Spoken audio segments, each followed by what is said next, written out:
सबको याद दिलाना चाहता हूं भाई, एक नाम याद रख लेना।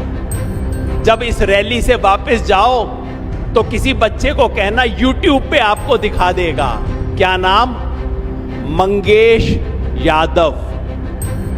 उत्तर प्रदेश में बस YouTube देख लेना, मंगेश यादव कौन था, उसकी हत्या उत्तर प्रदेश पुलिस ने क्यों की थी, बाकी सब अपराधियों को क्यों बचाया था, सिर्फ मंगेश यादव की हत्या क्यों हुई थी, आपको सच्चाई समझ आ जाएगी।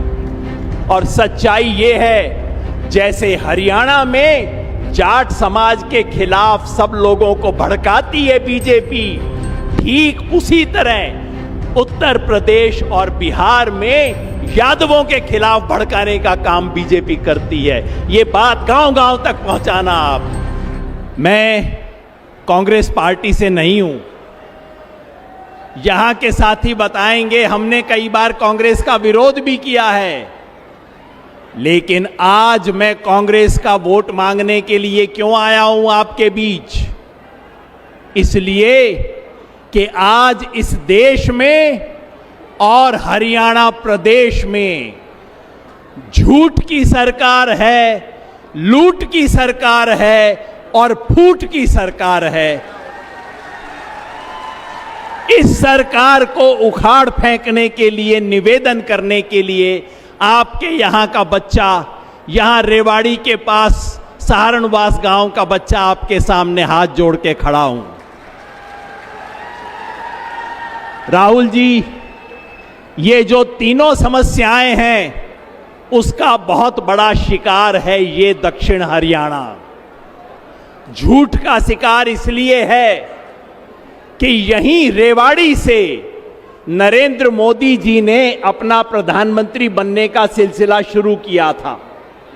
कहा था इस इलाके के सेनानियों को मैं ये दूंगा वो दूंगा, और दिया क्या? अग्निवीर की स्कीम दी। 20 साल की नौकरी को खत्म करके ठेके की 4 साल की नौकरी दी, और इस इलाके में 1,500-2 हजार भर्तियां हर साल होती थीं, उसको घटा के 400-500 कर दिया। इसलिए ये झूठ की सरकार है। आपके बीच इसलिए हूं कि राहुल गांधी और कांग्रेस पार्टी ने वायदा किया है कि अग्निवीर स्कीम को खत्म करेंगे, प्रॉपर भर्ती शुरू करेंगे। इस लूट का शिकार भी ये दक्षिण हरियाणा है।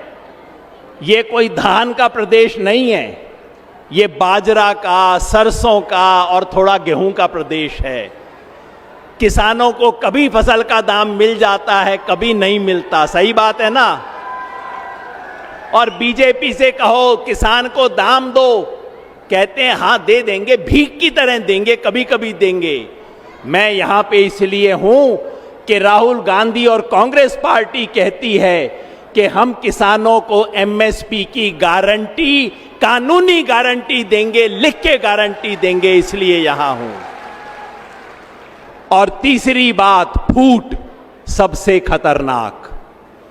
झूठ और लूट का तो फिर भी मुकाबला हो जाता है, लेकिन जो भाई भाई को लड़ाए उसका कोई मुकाबला नहीं है। हरियाणा में इन्होंने सिर्फ हिंदू मुसलमान का खेल नहीं खेला, 35-1 का खेल खेला है। हमारे इलाके में इसका असर भी है। इसलिए मैं यहां के सभी लोगों को कहना चाहता हूं, हमारे इलाके की सरदारी बैठी है, सबको याद दिलाना चाहता हूं भाई, एक नाम याद रख लेना। जब इस रैली से वापस जाओ तो किसी बच्चे को कहना YouTube पे आपको दिखा देगा। क्या नाम? मंगेश यादव। उत्तर प्रदेश में बस YouTube देख लेना, मंगेश यादव कौन था, उसकी हत्या उत्तर प्रदेश पुलिस ने क्यों की थी, बाकी सब अपराधियों को क्यों बचाया था, सिर्फ मंगेश यादव की हत्या क्यों हुई थी, आपको सच्चाई समझ आ जाएगी। और सच्चाई ये है, जैसे हरियाणा में जाट समाज के खिलाफ सब लोगों को भड़काती है बीजेपी, ठीक उसी तरह उत्तर प्रदेश और बिहार में यादवों के खिलाफ भड़काने का काम बीजेपी करती है। ये बात गांव-गांव तक पहुंचाना आप। भाई ये किसी के सच्चे नहीं हैं, ये सिर्फ कुर्सी के सच्चे हैं। भाई भाई को भिड़ाने वाले लोग हैं, हमें इसके चंगुल में नहीं आना।